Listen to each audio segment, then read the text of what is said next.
नमस्कार, मैं हूं राज हेमराम। सामाजिक कैंडा में आपका स्वागत है।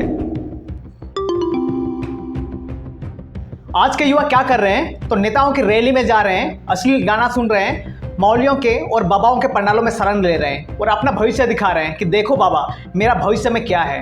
तो बाबा बताते हैं कि देखो बच्चा, तुम बहुत मेहनत करते हो लेकिन सफल नहीं हो रहे हो। तुम्हारे घर में जो बड़े बुजुर्ग हैं, हमेशा बीमार रहते हैं, ठीक नहीं हो रहे हैं। तुमने काफ़ी पढ़ाई की है लेकिन नौकरी नहीं मिल पा रही है, तो तुम्हारे ऊपर ग्रह लगा हुआ है, तुम्हें 50,000 रुपये दान करने होंगे और जाके गाय को चारा गुड़ खिला देना, तेरा सब काम हो जाएगा। क्या ऐसे करने से सब सही हो जाता है? सबको पता है कि इंडिया में 90% लोगों का यही हाल है, और ये हाल इसलिए नहीं कि उन्होंने बाबाओं को दान नहीं किया है, बल्कि सरकार की गंदी रणनीतियों के कारण है। मतलब जिनको विकास का काम करना चाहिए वो मंदिर बनवा रही है और अंधभक्त उसमें नंगे भूखे झूम रहे हैं, पंखड़ियों का प्रवचन सुन रहे हैं। अगर ऐसा हो जाता तो आज जगत गुरु रामानंदाचार्य स्वामी रामभद्राचार्य चित्रकूट हॉस्पिटल में ना होते। नाम और एक बार मैं बता रहा हूँ आपको, जगत गुरु रामानंदाचार्य स्वामी रामभद्राचार्य चित्रकूट। तो ये चिरकुट का कहना है, ये रामभद्र चित्रकूट का कहना है कि संत ही समस्याओं का अंत करता है। सा मतलब समस्या और अंत यानी संत।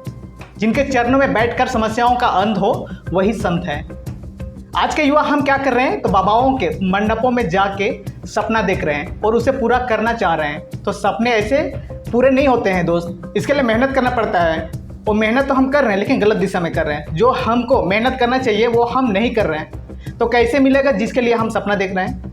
उदाहरण के तौर पर समझना कि अभी भारत में एक ट्रेंड चल रहा है, वो समझना कि नीरज चोपड़ा नाम से वाकिफ है सब जन। जेवलिन थ्रो में ओलंपिक गोल्ड मेडल लाने वाले चैंपियन हैं। जब चैंपियंस जीतकर इंडिया लौटा था तो उनके स्वागत के लिए भीड़ ना के बराबर थी। जो देश का नाम रोशन किया वो विदेशों में। लेकिन वही बिग बॉस जैसे वाहियत प्रोग्राम को जीतने वाला विनर जैसे एल्विस यादव, मुनव्वर फारूकी, उसके स्वागत के लिए भीड़ का नज़ारा संभाली नहीं जा रही थी।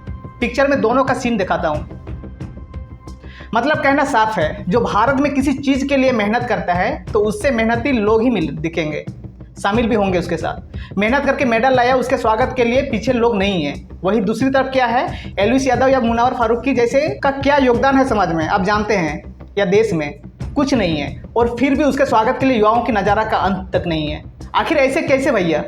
तो अब देश की प्रकृति बन गई है कि अगर आप किसी को गाली दे सकते हो, किसी को धक्का मुक्की कर सकते हो, किसी की बेइज्जती कर सकते हो, किसी की मजाक बना सकते हो, तो तुम इंडिया में स्टार हो, बड़े सेलिब्रिटी हो जैसे इन्हें देख रहे हो। मक्कार की सेवा मक्कार ही कर सकते हैं। फिर बाद में यही लोग बोलेंगे हम गरीब हैं, नौकरी नहीं मिल रही है।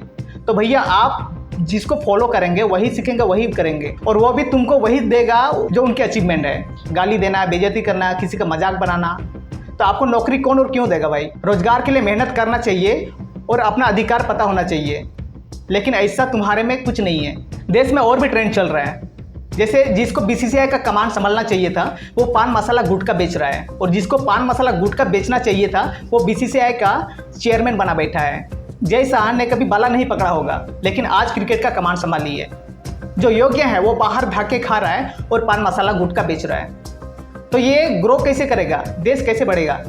देश में जो योग्य है वो लाठी खा रहा है और जो अयोग्य है उन्हें टॉपर बनाया जा रहा है, उन्हें गद्दी में बैठाया जा रहा है। बाबाओं का पंडालों में भी देखिए तो बड़े बाप के औलादों के लिए अलग जगह वीआईपी सीट, और मध्यम वर्ग के लिए नॉर्मल सीट, और गरीब लोगों के लिए अलग से सुविधा उपलब्ध कराया जाता है, जबकि मानने वाले सब एक ही हैं। तो जिस देश में प्रवचन के लिए रातों रात इंफ्रास्ट्रक्चर शानदार बनाए दिए जाते हो, चकाचौंध कर दिए जाते हो, और उसी देश में अस्पतालों की हालत, स्कूलों की हालत गंभीर हो, जर्जर हो, छत गिरता हो, तो आप समझ सकते हो कि देश कहाँ पहुँचने वाला है।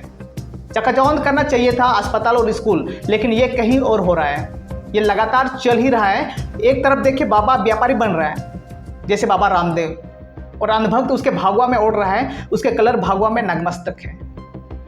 और आज जैसे पेटीएम जैसे कंपनियां भी देख लीजिए, बाबा बनते जा रहा है।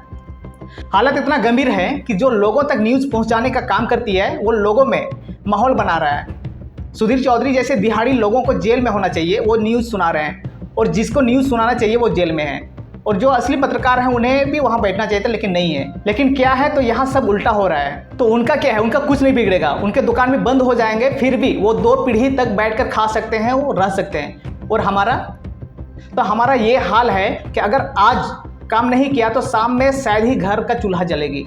तो कहना एक ही है कि यहाँ पर सब बोलते हैं कि ये सरकार गरीबों की सरकार है। कुछ नहीं है, ये केवल गरीबों का मजाक बना सकती है और उसके अलावा कुछ नहीं कर सकती। एक तरफ बोला जा रहा है कि 80 करोड़ लोगों को अनाज दे रहे हैं और दूसरी तरफ बोल रहे हैं कि 5 ट्रिलियन इकोनॉमी बनाएंगे। ये कैसे संभव है? 80 करोड़ लोगों को अनाज देने का मतलब है कि वे अपने लिए अनाज भी नहीं खरीद पा रहे हैं। तो अगर 80 करोड़ लोग भूखे नंगे रहते हैं तो पहले उसका हालत बदलो ना। उसके बाद देश में 5 क्या 10 ट्रिलियन इकोनॉमी भी बन जाएगा। अभी रुकिएगा, सिलसिला खत्म नहीं हुआ है। हाल में हुए भव्य मंदिर का उद्घाटन हुआ तो उसमें भी क्या हुआ तो बताता हूं आपको कि सबने देखा कि जिसको बाहर से मंदिर की दर्शन करना चाहिए थे, जैसे मोदी, योगी और नेताओं को, वो अंदर पूजा कर रहे हैं, और जिसको पूजा करना है पुजारी और बाबाओं को, वो बाहर से दर्शन कर रहे हैं। सब गोलमाल चल रहा है क्या देश में? उल्टी गंगा बह रही है। मतलब जो काम जिसको करना चाहिए वो ना करके कोई और उसका काम कर रहा है। देश में जहां बुलेट ट्रेन की बात हो रही है वो वहां जनरल डिब्बा सुधारने की भी हैसियत नहीं है, और रहेगी भी कहां से, जिनके लिए आप मतलब 80 करोड़ लोगों की गरीबी के हालत में राशन दे रहे हैं, और दूसरी तरफ एसी ट्रेन, बुलेट ट्रेन जैसे वादा करते हैं और ये संभव करने की बात करते हैं। उनके पास खाने के लिए पैसा नहीं है और सफर एसी ट्रेन में करेंगे, ये कैसे संभव है? विकास है कि विनाश, समझ में नहीं आता आपका। इस देश की हालत और देखिए, जहां राम रहीम जैसे बलात्कारियों को हर बार पैरोल पर 50-50 दिन का छुट्टी मिलती हो, और किसी राज्य का शिक्षा जैसे नेक काम करने वाले मंत्री को रिहा तक नहीं करते हो। अरे होगा उसका कोई आरोप, लेकिन कम से कम कोई अच्छा काम तो कर रहे हैं। देश में जगह जगह पर मूर्ति लगवा रहे हो, कहीं धर्म का तो कहीं कोई क्रांतिकारी आंदोलन करने वाले नेताओं की, महापुरुषों की। लेकिन क्या फायदा जब खुद ही भ्रष्ट और बिकाऊ हो? तो हमें कहीं भी कुछ फायदा नहीं हो रहा है, लेकिन हम आवाज भी नहीं उठा पा रहे हैं, क्योंकि हमें वो काम करना नहीं है जिससे तरक्की मिले।